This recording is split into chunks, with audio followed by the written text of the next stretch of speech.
10 minutos nos separan de las 10 de la mañana. Hace algunos días atrás, muy poquitas horas atrás en realidad, por parte de las autoridades del Ministerio del Interior se habló de que Uruguay dejaba de ser un país de tránsito en el tema del tráfico de personas, un delito que generalmente además está vinculado a lo que es la explotación sexual, y se hablaba de que Uruguay pasaba a ser un lugar de origen y de destino. Esto tenía que ver con un aumento significativo en una serie de casos.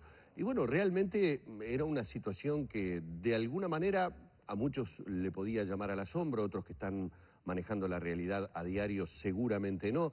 Así que entendíamos que por un proyecto de ley, pero más que nada para hacer un diagnóstico de la situación en nuestro país con respecto a este tema, era muy bueno tener en esta mesa de arriba gente a Marisa Linder, presidenta del INAU, y a la senadora Daisy Tourné del Partido Socialista. Marisa, bienvenida, un placer. Muchas gracias. Y Daisy, un placer también. Muchas gracias, Humberto. Bueno, lo primero preguntarle, Presidenta, es, ¿hemos tocado este tema en alguna otra visita que usted ha tenido aquí en Arriba Gente? Sin embargo, esto se tradujo en números que, según datos oficiales, se pasó, por ejemplo, de un caso de trata y 31 de explotación sexual en niños y adolescentes en el 2012 a el año pasado un total de 8 casos de trata y 73 de explotación sexual. Esto determinó que el Ministerio del Interior tuviera esta visión de que Uruguay dejaba de ser un país de tránsito para ser origen y destino. ¿Qué queremos decir cuando hablamos de ser un país de origen y destino en este tipo de delitos, en este tipo de situaciones? En primer lugar, hay situaciones que se han dado en nuestro país de larga data que ya daban cuenta de existencia de situaciones de origen y de destino. Algunos procesamientos, por ejemplo, en Paysandú, hace muchos años, daban cuenta de situaciones que se estaban de alguna forma develando y gestando en nuestro país y que se han venido de alguna manera a partir de las políticas públicas que se han llevado adelante a través de lo que es el reconocimiento de las situaciones de violencia doméstica, de explotación, a partir inclusive de la ley del año 2004, 18.315, que han dado posibilidades del acceso a la justicia de víctimas y de personas que han estado en situaciones de trata y en el caso de niñas y adolescentes de explotación sexual. Recién hace muy pocos años que este delito que se configura a partir de la ley empieza a ser de alguna manera tomado por parte del sistema de justicia como un elemento que da cuenta de una situación que es en definitiva un subregistro.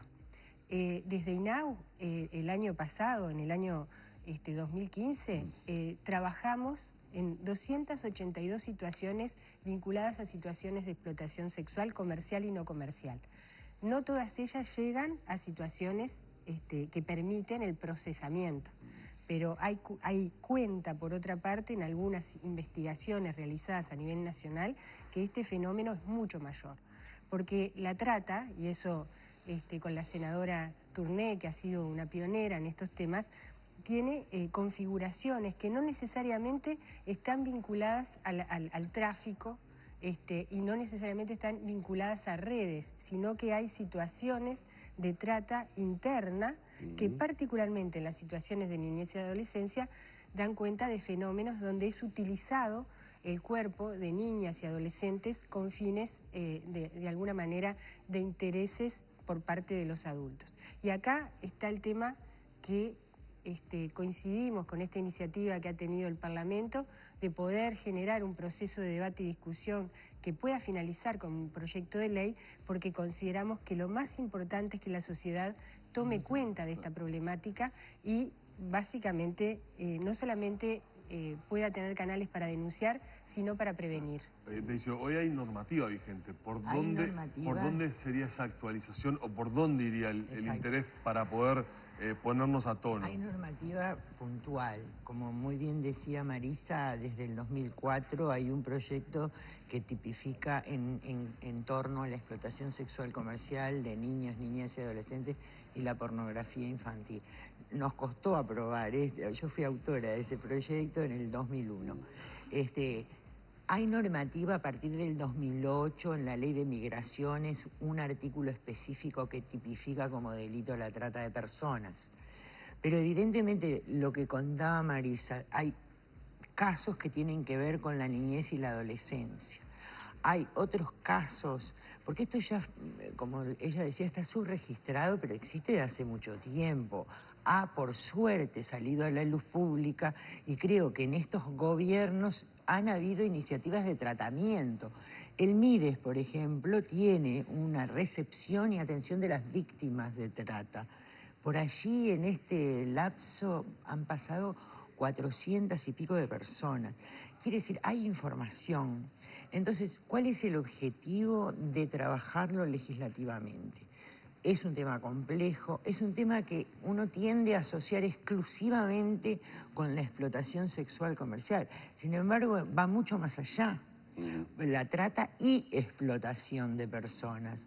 Está también ligado a la explotación del trabajo forzoso y el trabajo esclavo. Que en muchos lados, es decir, nosotros somos más tendientes a reconocer afuera las cosas que en nuestro propio país.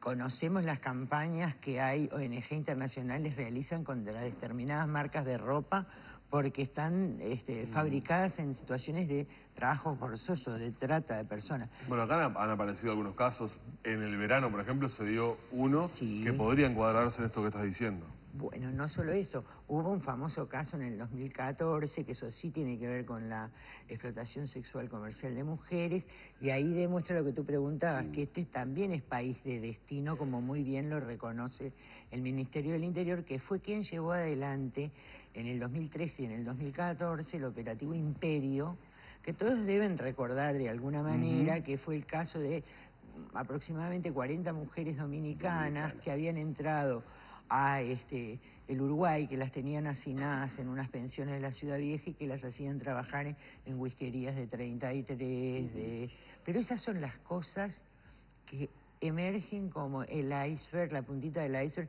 y ahí nos preocupamos y nos alarmamos y después nos olvidamos. Como es tan grande y tan complejo y implica tantas instituciones del Estado que están haciendo cosas efectivamente, INAU, MIDES, Ministerio de Salud Pública, Ministerio del Interior, Ministerio de Relaciones Exteriores, que en este momento es quien está, la Cancillería, monitoreando los esfuerzos por llegar a una ley integral.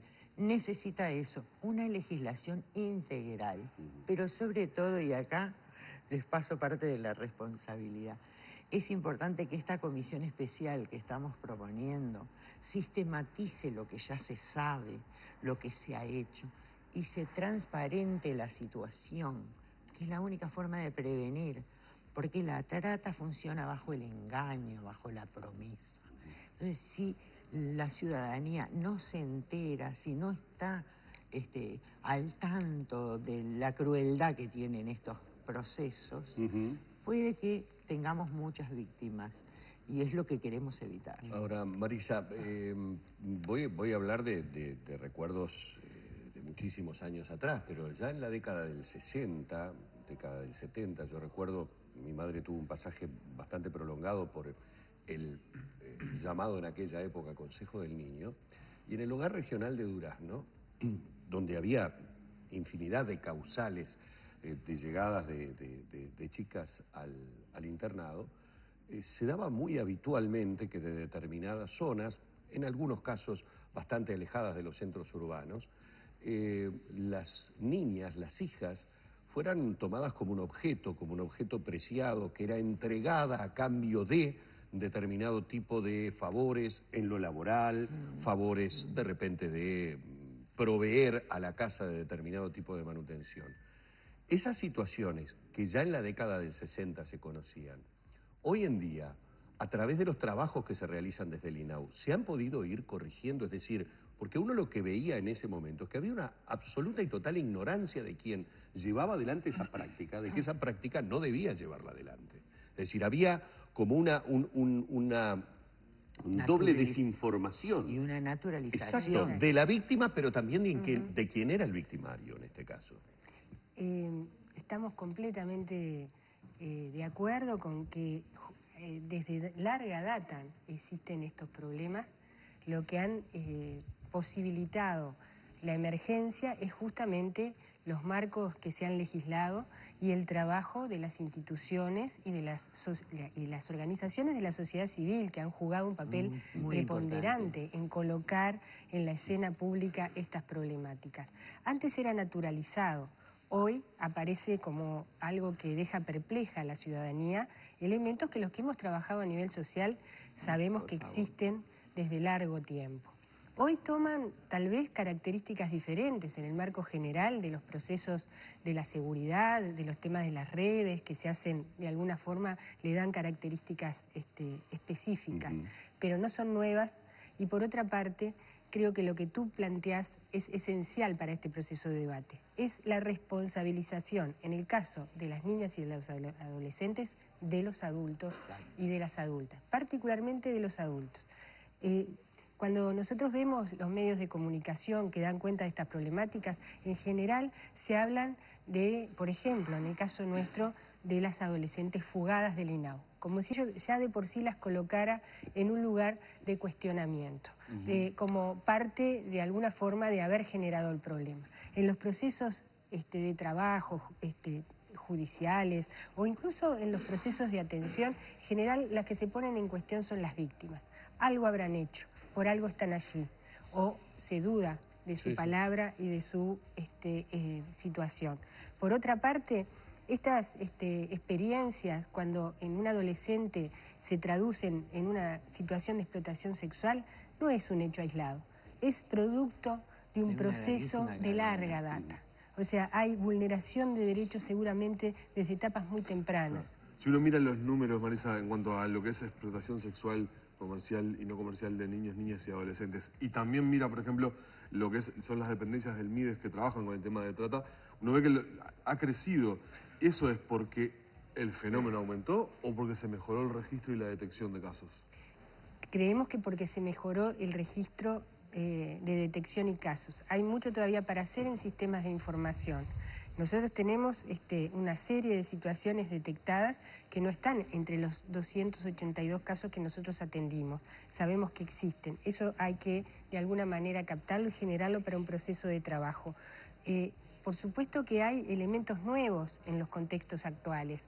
Nosotros no podemos, porque no tenemos cifras de hace 20 años atrás, no existían sistemas de información, no existía la configuración de este delito y por lo tanto es muy difícil decirlo. A partir de ahora y en adelante, cuando podamos generar un marco normativo integral, consideramos que eso va a favorecer tener sistemas de información que nos permitan decir el delito crece, el delito se reduce. Hoy por hoy lo que emergen son realidades que se reconocen como una vulneración de derechos y para los cuales el Estado está desarrollando líneas de trabajo que tiene que profundizar.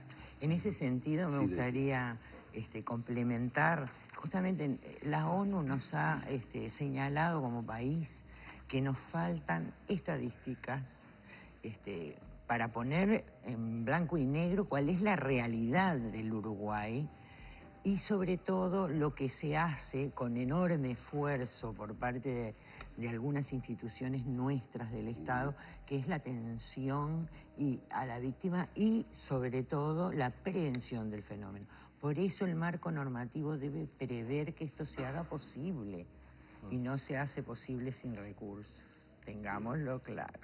También hay que tenerlo en cuenta. Es un tema que obviamente daría para mucho más.